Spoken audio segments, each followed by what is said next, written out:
Welcome to I dream. నా పేరు Lumbini. Wait loss programme పేరు వినంగానే చాలా మంది కూడా వెయిట్ లాస్ అవ్వాలని అనుకుంటుంటారు. Of course I know crash diets చాలా ఫాలో అయి ఉంటారు. రిజల్ట్స్ రాక నెక్స్ట్ ఏం చేద్దామా అనే ఆలోచనలో ఉంటే కనుక here is a very healthy way, that's homeopathy way. ఈ రోజు మనతో పాటు ఉన్నారు famous and most prominent person Bharadwaj గారు, homeopathy specialist. Let's talk to him. Hello sir, నమస్తే. నమస్తే అండి. టీ అడిక్షన్ పార్ట్, స్మోకింగ్ డ్రింకింగే కాదు, జంక్ ఫుడ్ తినడం కూడా ఒక అడిక్షనే కదా. సో ఏదో ఒక క్రేవింగ్ వస్తూ ఉంటుంది, ఆ ఎక్స్ట్రీమ్ క్రేవింగ్స్ అవుతుంటాయి. సో ఆ డీ అడిక్షన్ ఎలా చేసుకోవాలి వెయిట్ లాస్ జర్నీలో, and coming to homeopathy treatment part ఎలా ఇంకల్కేట్ చేస్తారు ఓవరాల్ గా? సో, డీ అడిక్షన్స్ అనేవి చాలా ఇంపార్టెంట్ అండి. మనము ఇదేంటంటే ఒక బోట్ పోతూ ఉందనుకోండి. ఒక బోట్‌కి ఒక 5 హోల్స్ లాంటివన్నమాట ఇవన్నీ. సో, నిద్ర గాని, లేకపోతే అన్ని హోల్స్ క్లోజ్ చేస్తేనే ఆ బోట్ అనేది వాటర్‌లో తేలుతుంది. అవును. లేకపోతే బోట్ అనేది మునిగిపోతుందన్నమాట. ఈ స్మోకింగు, అడిక్షన్ అనేవి గూడా మెయిన్‌గా దీనికి సంబంధించినవి. సో, స్మోకింగు, అడిక్షన్ అంతా ఏంటంటే దీన్ని మనము పెయిన్ ప్లెజర్ పాత్వే అంటామన్నమాట. అంటే డోపమైన్ సిస్టమ్. ఓకే. సో, ఎప్పుడైతే మీ బ్రెయిన్‌లో డోపమైన్ అనేది పెరుగుతుందో, అది మీకు ప్లెజర్ ఇస్తుంది. ప్లెజర్ ఇచ్చినప్పుడు మీరు దానికి అడిక్ట్ అవుతారు. ఓకే. ఎప్పుడైతే మీ బ్రెయిన్‌లో డోపమైన్ తగ్గిపోతుందో, అది పెయిన్ ఇస్తుంది. ఎప్పుడైతే పెయిన్ ఇస్తుందో, మీరు ఆ సబ్స్టెన్స్ కోసం గానీ, లేకపోతే ఆ అలవాటు కోసం గానీ, మళ్ళీ మళ్ళీ ట్రై చేస్తుంటారంట. ఇదంతా మనం మెడికల్ లెవెల్‌లోకొచ్చేటప్పటికి ప్లెజర్ పెయిన్ పాత్వే అంటామనమాట. ఓకే. ఇదంతా డోపమైన్ అనే న్యూరో ట్రాన్స్‌మిటర్ పైన డిపెండ్ అయి ఉంటుంది. హోమియోపతిలో ఈ కాలంలో చాలా మంచి మెడిసిన్స్ వచ్చాయి. ఆ ప్లెజర్ పెయిన్ పాత్వేని బ్యాలెన్స్ జేసి, ఆ డోపమైన్ పాత్వేని బ్యాలెన్స్ జేసి, సో, కొంచెం వాళ్ళ ఎఫర్ట్‌తో హోమియోపతి మెడిసిన్ తీసుకుంటే ఎటువంటి అడిక్షన్స్‌నైనా బయటికి రాగలుగుతారు. అడిక్షన్స్ నుంచి ఆల్కహాల్ నుంచి అడిక్షన్స్ బయటకొచ్చినప్పుడు కొన్ని ఫిజికల్ సింప్టమ్స్ ఒస్తాయి. ఆ ఫిజికల్ సింప్టమ్స్‌ని కంట్రోల్ జేయడానికి ఇవ్వచ్చు. స్మోకింగ్ నుంచి బయటకొచ్చేటప్పుడు కొన్ని ఫిజికల్ సింప్టమ్స్ ఒస్తాయి. అంటే స్ట్రెస్ గాని, యాంగ్జైటీ గాని ఇవన్నీ కంట్రోల్ జేయడానికి హోమియోపతి మెడిసిన్స్ ఇయ్యొచ్చు. దీంట్లో గూడా చాలా టెక్నిక్స్ ఉన్నాయన్నమాట. అడిక్షన్స్‌లో గూడా. ఒకటి సివియర్ అడిక్షన్ ఉండొచ్చు. మనం స్ట్రెస్‌లో ఎలా అనుకున్నామో అడిక్షన్స్‌లో గూడా అట్లనే ఉంటుంది. ఓకే. ఒక అమ్మాయి అంటే సింపుల్ అడిక్షన్ రైట్? ఇట్లా ఏమన్నా ప్రాబ్లమ్ అయితే దులుపుకొని ఎళ్ళిపోతాడు. ఒకడికి కొన్ని రోజులు ఉండొచ్చు. ఇంకొకడికి జీవితాంతం అడిక్షన్ ఉండొచ్చు. సో, మనం స్ట్రెస్‌లో అనుకున్నట్టే ఇవి గూడా 3 టైప్ ఆఫ్ అడిక్షన్స్ ఉంటాయి. సో, ఈచ్ అడిక్షన్‌కి మన దగ్గర డిఫరెంట్ టెక్నిక్స్ ఉన్నాయన్నమాట. ఓకే. డోపమైన్ ఫాస్టింగ్ అంటాం. సింపుల్ అడిక్షన్ అయితే డోపమైన్ ఫాస్టింగ్ అంటాం. ఒక అమ్మాయితో బ్రేకప్ అయింది. ఇంక జీవితాంతం ఆమె మొహం చూడకూడదు అనుకున్నాడు. లేకపోతే అనుకునింది. 30 డేస్ డోపమైన్ ఫాస్టింగ్ అంటాం. అంటే 30 డేస్ ఏం జరిగినా నువ్వు ఆ అమ్మాయిని చూడడం గాని, మాట్లాడడం గాని చేయకూడదు. ఆఫ్టర్ 30 డేస్ అలవాటయిపోతుంది. ఓకే. అది మైల్డ్ అడిక్షన్. అదే అడిక్షన్ కొంతమందికి మోడరేట్ అయ్యుండొచ్చు. కొంతమందికి సివియర్ అయ్యుండొచ్చు. ఎప్పుడైతే ఆ అడిక్షన్ సివియర్ అడిక్షన్ అవుతుందో అప్పుడు వాళ్ళకి మెడికల్ ఇంటర్వెన్షన్ అనేది అవసరం అన్నమాట. ఓకే. సో, డీ అడిక్షన్స్ గూడా హోమియోపతిలో చాలా మంచి మెడిసిన్స్ ఉన్నాయి. ఎప్పుడైతే ఆ మెడిసిన్స్ ఇస్తామో అడిక్షన్స్ నుంచి బయటికి రావడానికి వాళ్ళకి మంచి స్కోప్ వస్తుంది. సో, మెడికేషన్ సపోర్ట్ ఎక్కడైతే యూజ్ అవుతుందో అక్కడ హోమియోపతిని ఇంట్రొడ్యూస్ చేసినప్పుడు without side effects okay. Permanent results రావడానికి ఛాన్స్ ఉంటుంది. రైట్. రైట్. సో మన ఈ ఫిట్ అండ్ సిక్స్ ప్రోగ్రామ్‌లో ఎవరు అప్రోచ్ అవ్వచ్చు? ఎవరు వెయిట్ లాస్‌కి గ్యారంటీ, అంటే ఫర్ ఎగ్జాంపుల్ కొంతమందికి అది కేజీస్‌లోనే చూడాలని అనుకుంటారు. రైట్. కొంతమంది బాడీ ఫిజిక్ చేంజ్ అయితే చాలు, జస్ట్ టోనింగ్ అయితే చాలని అనుకుంటారు. ఒక్కొక్కరి క్రైటీరియా ఒక్కొక్కలాగా ఉంటుంది కదా! సో ఎవరు అప్రోచ్ అవ్వచ్చు? ఎలా అవ్వచ్చు? అండ్ ఫైనల్లీ అందరికి అర్థమయ్యేలాగా. సో, ఎవరు అప్రోచ్ అవ్వచ్చు అంటే, ఈవెన్ చైల్డ్ నుంచి చిన్న పిల్లల దగ్గర నుంచి నేను కొంతమంది మా కొలీగ్స్ వాళ్ళ పిల్లలనే చూసాననమాట. ఓకే. 6 ఇయర్స్, 7 ఇయర్స్‌కే 40 కేజెస్ ఉన్న వాళ్ళని కూడా చూసాను. So, okay. చిన్న పిల్లల దగ్గర నుంచి ముసలి వాళ్ళ వరకు అందరూ ఈ ప్రోగ్రామ్‌లో జాయిన్ గావచ్చు. మగవాళ్ళు జాయిన్ గావచ్చు, ఆడవాళ్ళు జాయిన్ గావచ్చు, ట్రాన్స్‌జెండర్స్ కూడా జాయిన్ గావచ్చు. ఓకే. సో, సక్సెస్ రేట్ ఎలా ఉంటుంది అంటే, మనం 100 మందిని తీసుకుంటే 100 మందిలో ఆల్మోస్ట్ 98% మందికి ఈ వెయిట్ గెయిన్ అనేది వాళ్ళ అలవాట్ల వల్లే వస్తుంది. వాళ్ళ లైఫ్ స్టైల్ వల్లే వస్తుంది. ఇంకా 2% of the people unfortunate people ఉంటారు. వాళ్ళకి ఓకే. మెటబాలిక్ ప్రాబ్లమ్స్ గానీ, మెటబాలిక్ డిజార్డర్స్ గానీ ఏమన్నా ఉండి, జెనెటికల్ డిజార్డర్స్ ఏమన్నా ఉండి, అట్లా 100లో 2% మందే ఉంటారు. వెయిట్ లాస్ సక్సెస్ అనేది ఆల్మోస్ట్ 100లో 98 మందిని వాళ్ళ డిజైర్డ్ వెయిట్‌కి తీసుకొని రావచ్చు. ఓకే. ఒక్కొక్కరికి ఒక్కొక్క వెయిట్ కావాలని ఉంటుంది. సో, మీరు కేరళకెళ్ళి చూసారనుకోండి, వాళ్ళు కొంచెం ముద్దుగా, బొద్దుగా ఉండాలనుకుంటారు. సో, నార్త్ ఇండియాకెళ్ళి వాళ్ళందరూ 6 ప్యాక్ అనుకుంటారనమాట. సో, ఎంత వెయిట్ ఉండాలి, ఎంత వెయిట్ రావాలనేది అది పర్సనల్ చాయిస్. రైట్. సో, మనకు 2 టైప్స్ ఆఫ్ డైట్ ఉంటుందనమాట. వెయిట్ లాస్ అప్పుడు ఏ డైట్ తీసుకోవాలి, వెయిట్ మెయింటెనెన్స్ అప్పుడు ఏ డైట్ తీసుకోవాలి, ఎలా చేయాలి. Perfect. So okay. Weight loss అప్పుడు మనం ఏంటంటే ఎక్స్ట్రీమ్ వెయిట్ లాస్ కింద పెడతామన్నమాట. వెయిట్ లాస్ అయ్యేంత వరకు. వెయిట్ లాస్ తర్వాత అన్ని ఎక్సర్సైజెస్ చేయిస్తాను. నాకు కావాల్సిన వెయిట్ వచ్చేసింది. ఫర్ ఎగ్జాంపుల్ నేను 90 కేజెస్ ఉన్నా. నా టార్గెట్ వచ్చి 60 కేజెస్. ఓకే. నేను 60 కేజెస్ వచ్చేంత వరకు ఒక డైట్, ఒక ఎక్సర్సైజు, వెయిట్ లాస్‌కి సంబంధించిన ఎక్సర్సైజెస్, వెయిట్ లాస్ సంబంధించిన డైట్ ఉంటుంది. నాకు కావాల్సిన వెయిట్ వచ్చేసింది అన్నప్పుడు నెక్స్ట్ హెల్త్ పైన. ఓకే. సో మనము ఇందాక డిఫరెంట్ టైప్ ఆఫ్ ఎక్సర్సైజెస్ చెప్పిన అన్ని ఎక్సర్సైజెస్ చేయొచ్చు. వెయిట్ లాస్ అప్పుడు కొన్ని తినొచ్చు, కొన్ని తినకూడదు. ఇక్కడ కొన్ని తినొచ్చు అన్నమాట. Okay. Okay. So weight loss weight management ఈ 6 డిఫరెంట్ వెపన్స్ అనుకున్నాం కదా, డిఫరెంట్గా మాడిఫై చేయాలి. ఓకే. వెయిట్ లాస్ కావాలనుకున్నప్పుడు ఈ 6 వెపన్స్ని డిఫరెంట్గా యూజ్ చేయాలని. So weight loss program is different, weight maintenance program is different అనమాట. సో డిజైర్డ్ వెయిట్ వచ్చిన తర్వాత చాలా వరకు నార్మల్ మనుషులు ఎలా తింటారో అలానే బిహేవ్ చేయొచ్చు. కొన్ని రిస్ట్రిక్షన్స్ ఉంటాయి. Okay. Weight loss is different and weight maintenance different. 2 different programs అనమాట ఇవి.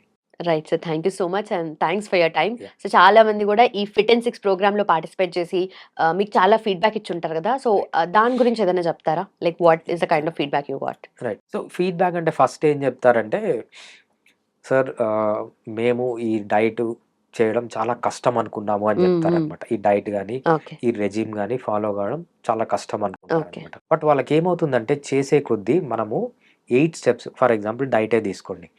మనం డైట్ ఎప్పుడు ఓవర్ నైట్ చేంజ్ చేయమని చెప్పాము. సో మనకు ఒక తాత చెప్తుంటాడు. ఆయన ఏం చెప్తాడంటే, నేను జనవరి 1 నుంచి మందు మానేస్తున్నాను కానీ డిసెంబర్ 31 రోజు ఫుల్ అంటాడు. బీభత్సం.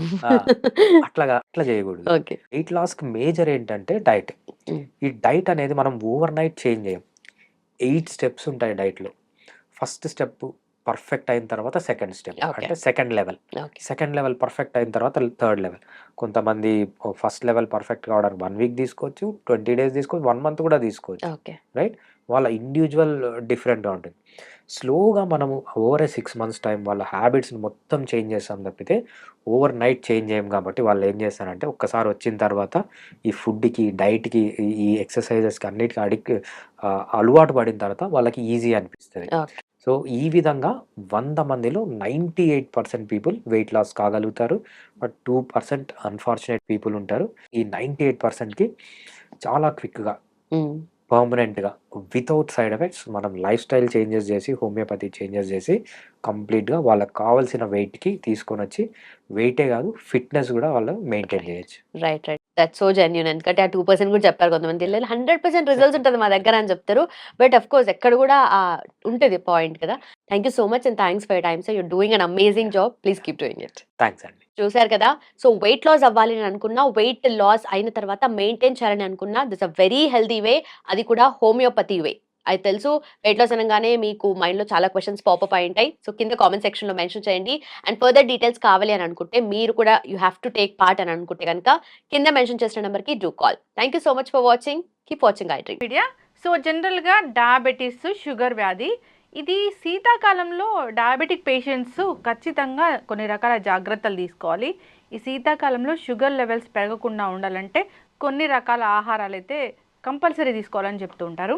ఏంటవి? పూర్తి వివరాలు తెలుసుకుందాం. మనతో పాటు ప్రముఖ న్యాచురోపతి వైద్యులు డాక్టర్ జ్యోత్స్న పులిపాటి ఉన్నారు. మ్యామ్ నమస్తే అండి. నమస్తే అండి.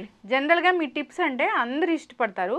అంటే న్యాచురోపతి డాక్టరు సహజంగానే అలాంటి టిప్స్ ఇస్తారు, అవి బాగా పనిచేస్తాయనే అన్నది కూడా బాగా వెళ్ళిపోయింది. అయితే మ్యామ్, ఈ శీతాకాలంలో డయాబెటిక్స్కి సపరేట్ డైట్ అనేది ఉంటుందా? ఎలా ఇస్తారు? ఏముంటుంది? ఈ డైట్ తీసుకుంటే షుగర్ లెవెల్స్ అనేవి పెరగకుండా ఉంటాయా? సో శీతాకాలంలో ఏంటంటే మెయిన్గా డయాబెటిక్స్ మామూలుగానే ఒకసారి డయాబెటీస్ షుగర్ లెవెల్స్ ఎక్కువగా ఉంటున్నాయి అని అంటే చాలా జాగ్రత్తగా ఉండాలి. అలాంటిది శీతాకాలంలో ఎస్పెషల్లీ షుగర్ లెవెల్స్ ఎక్కువగా పెరగడమే కాకుండా అంటే పెరిగే అవకాశం ఎక్కువ ఉంటుంది. బికాజ్ మెటబాలిక్ రేట్స్ అనేది చాలా స్లో డౌన్ అవుతాయి ఎక్స్టర్నల్ టెంపరేచర్స్ తక్కువ ఉండడంతో. ఇంకోటి ఏమవుతుంది, శీతాకాలంలో కాళ్ళ పగుళ్ళు ఎక్కువ అవుతుంది, స్కిన్ డ్రైనెస్ ఎక్కువ అవుతుంది. సో ఇక్కడ ఫంగల్ ఇన్ఫెక్షన్స్ వచ్చే అవకాశం ఎక్కువ ఉంటుంది, ఎస్పెషల్లీ మన పాదాలు, వేళ్ల మధ్యలో కానివ్వండి. దీంతో పాటు ఆహారంలో శీతాకాలంలో ఇప్పుడు బాడీ టెంపరేచర్ని మనం పెంచుకోవాలి. సో న్యాచురల్గా ఎక్కువ వేడి చేసే పదార్థాలు తినడం అనేది చాలా శ్రేయస్కరం. అయితే మనం ఏది తిన్నా షుగర్ లెవెల్స్ అనేది కంట్రోల్డ్గా ఉండాలి, పెరగకుండా ఉండాలి. అలాంటి ఆహారంలో వన్ ఆఫ్ ది బెస్ట్ ఆహారం అని అంటే సజ్జలు, బాజ్రా. నార్త్ ఇండియాలో అయితే గనక ఖచ్చితంగా మొత్తం ఈ 3 months 4 months ఓన్లీ సజ్జలే తీసుకుంటారు. బాజ్రా రోటీ చాలా ఫేమస్. మనకి కూడా ఇప్పుడు సజ్జలు అంటే జొన్న రొట్టెలు బాగా ఫేమస్. ఇప్పుడు మనకి బాగా తీసుకుంటూ రావట్లేదు చేయడము, అది ట్రయల్ ప్రతి ఒక్కళ్ళు చేయగలుగుతాము. ప్రాక్టీస్ చేస్తూ ఉంటే గనక వస్తుంది. కొన్ని టిప్స్ ఉన్నాయి దానికి కూడా, ఇంకొక వీడియోలో మాట్లాడుకుందాము. బట్ జొన్న రొట్టెలతో పాటు అసలు సజ్జ రొట్టెలు చెప్పాలంటే చాలా టేస్టీగా ఉంటాయి. లైట్ గ్రీనిష్ కలర్లో ఉన్న సజ్జలు మనం తీసుకొని, బెస్ట్ సజ్జలు మనమే మన ఇంటి దగ్గర ఉన్న గిర్నీలో పిండి చేసుకొని, ఆ పిండిని మనం అంటే ఫైబర్ రిచ్ ఉండడం చాలా ఇంపార్టెంట్. దాంతోనే ఇంకోటి ఏంటి, సజ్జ రొట్టెలే చేసుకోనక్కర్లేదు, సజ్జలతో బెస్ట్గా దోశల్లాగా వేసుకోవచ్చు. ఇప్పుడు రొట్టెలు చేసుకోవడం కష్టం అవుతుంది, విరిగిపోతున్నాయి, రావట్లేదు. అలా కాకుండా సజ్జలు ఈజీగా చేసుకోవాలి ఎవరైనా అని అంటే కొంచెం నీళ్లు పోసుకొని దాన్ని దోశ పిండిలాగా తయారు చేసుకొని దోశల్లా పోసుకోవచ్చు. దోశ వల్ల కూడా అంటే ఏమి దాంట్లో మినరల్స్ ఏమి మిస్ అవ్వవుగా? ఏమి మిస్ కావు, విటమిన్స్ కానీ. మెయిన్ సజ్జల్లో ఏంటి, ఫైబర్ అధికంగా ఉంటుంది, కాంప్లెక్స్ కార్బోహైడ్రేట్స్ ఉంటుంది. సో అది తీసుకోవడంతో ఒకటి శరీరానికి ఉష్ణత అనేది ఇస్తుంది, అంతేకాకుండా ఈ షుగర్ లెవెల్స్ అనేది ఫాస్ట్గా పెరగకుండా కంట్రోల్డ్గా రోజు మొత్తం మీద కంట్రోల్డ్గా షుగర్ రిలీజ్ అవుతుంది. సో దాంతో షుగర్ లెవెల్స్ పెరగకుండా ఉంటుంది. సో సజ్జలు మామూలుగా రొట్టెలుగా చేసుకోవచ్చు, ఇలా దోశలుగా వేసుకోవచ్చు. ఇంకోటి ఏంటంటే సజ్జలతో తీపి దోశల్లా వేసుకోవచ్చు. ఈవెన్ డయాబెటిక్స్ ఉన్నా కానివ్వండి, కొంచెం బెల్లం వేసి కొంచెం పచ్చిమిరపకాయలు ఉల్లిపాయలు తరిగేసి దోశలా చేసుకుంటే అది కూడా చాలా అద్భుతంగా టేస్టీగా ఉంటుంది. అదే మనం ఉప్పు కారం వేసుకొని పచ్చిమిరపకాయలు ఉల్లిపాయలు బెల్లం లేకుండా కూడా అలా వేసుకొని తిన్నా కానివ్వండి, టేస్ట్ ఉంటుంది. వింటర్లో చాలా బాగా షుగర్ లెవెల్స్ని కంట్రోల్ చేయడానికి హెల్ప్ చేస్తుంది. ప్లస్ బెస్ట్ ఫుడ్గా మనం ఎవరైనా కూడా తీసుకోవచ్చు. చక్కగా చెప్పారు మ్యామ్. జనరల్గా ఆహారాలు ఔషధాలుగా చెప్తూ ఉంటారు మీరు, అంటే న్యాచురోపతి ప్రిన్సిపలే అది.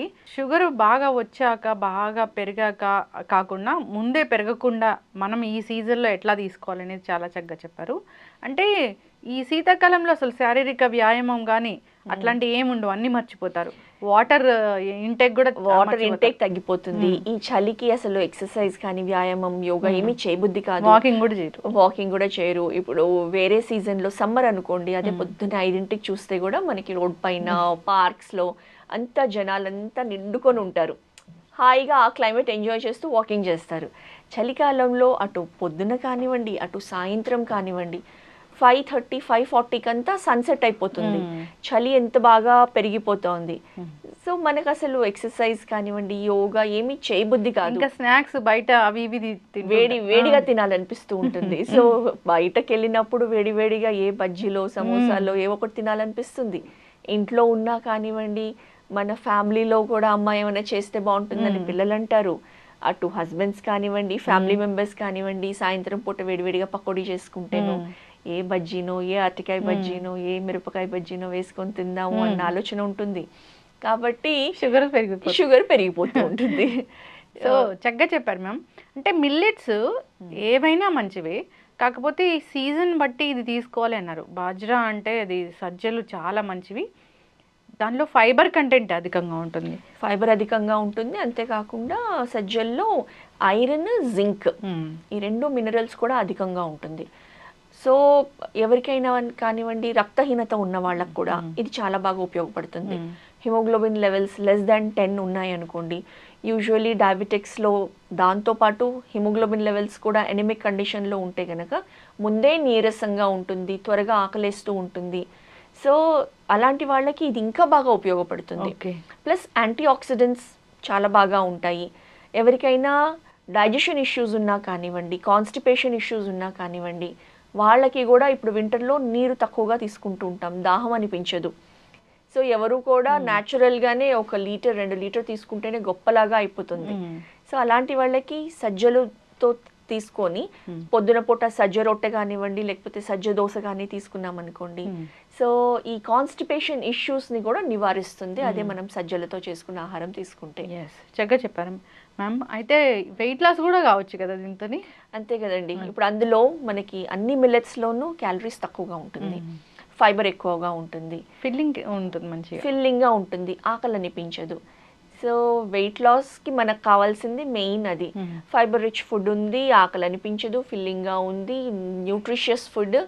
సో వెయిట్ లాస్కి కూడా చాలా బాగా ఉపయోగపడుతుంది మనకి సజ్జలు అనేది. మీరు చెప్పారు ఒక టిప్పు లాస్ట్ టైము, షుగర్ మనము రైస్ తిన్నా షుగర్ పెరగకుండా ఉండాలంటే రైస్ కన్నా ముందు ఒక కప్ ఆఫ్ సాలడ్ తీసుకోండి. తీసుకోమని. అవును. సో ఇంకా ఇప్పుడు ఇది ఈ మనము బాజ్రా రోటీ, దోశ, వాట్ ఎవర్ మనం ఏదైనా రెసిపీ బాజ్రాతో చేసినా దానికన్నా ముందు మీరు చెప్పిన ఆ టిప్ ఫాలో అవుతే కనుక ఖచ్చితంగా డయాబెటిక్స్కి చాలా బాగా ఉపయోగపడుతుంది. ఒక ప్లేట్ ఫుల్ సలాడ్ ఫస్ట్ తిని కొన్ని ఒక కీరా కట్ చేసామనుకోండి, అందులో ఒక హాఫ్ కీరా పెట్టుకొని, ఒక టొమాటో, ఒక క్యారెట్ డయాబెటిక్స్ అనుకుంటారు క్యారెట్ తీసుకోకూడదు, అందులో ఉన్న స్వీట్నెస్తో షుగర్ లెవెల్స్ పెరుగుతుందని. కానీ అందులో ఉన్న లైట్ న్యాచురల్ స్వీట్నెస్తో పెద్దగా ఇంపాక్ట్ కాదు. సో ఒక హాఫ్ క్యారెట్, ఒక క్యారెట్ పెట్టుకోవచ్చు, బీట్రూట్ కొంత పెట్టుకోవచ్చు. సో ఇలా సాలెడ్ పెట్టుకొని తిని దాని తర్వాత మనం తీసుకున్నాం అనుకోండి, షుగర్ లెవెల్స్ అయితే అద్భుతంగా కంట్రోల్లోనే ఉంటాయి. ఎస్, చక్కటి ఇన్ఫర్మేషన్ మ్యామ్.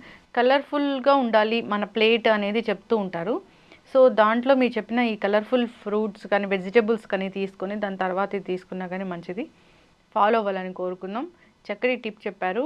సో అందరికీ ఉపయోగపడుతుంది. వాట్ ఎవర్ డయాబెటీస్ ఉంది లేదు, బాగా వెయిట్ ఉన్నారు, అది పక్కన పెట్టినా ఈ కాలంలో ఇది తీసుకుంటే కనుక న్యూట్రిషన్ ఫుడ్ తీసుకున్న ఫీలింగ్ అనేది ఉంటుంది. ఫాలో అవ్వాలని కోరుకుందాం. చక్కటి ఇన్ఫర్మేషన్ మ్యామ్, ధన్యవాదాలు. నమస్తే అండి. And for more videos, Please subscribe to iDream. Please subscribe to iDream. Please subscribe iDream. And please subscribe to iDream. For more videos, subscribe to iDream. please like, share and subscribe to the channel. Congratulations, iDream. Subscribe to iDream. Subscribe to iDream. So subscribe to iDream Media. iDream ki iDream team andarki huge congratulations. Please subscribe iDream Media. Please subscribe to iDream. Subscribe iDream. Please subscribe to iDream. iDream అంటే నా కళల channel subscribe చేసుకున్నారు, నోరు తిరుగుతలేదు, మీరైతే గంట గుర్తు కొట్టండి. For more such videos, please subscribe to iDream. Subscribe to iDream. Please subscribe to iDream. Please subscribe iDream Media. Please do subscribe to iDream. Please subscribe to iDream Media. For best entertainment and information, please subscribe iDream. And don't forget to subscribe to iDream.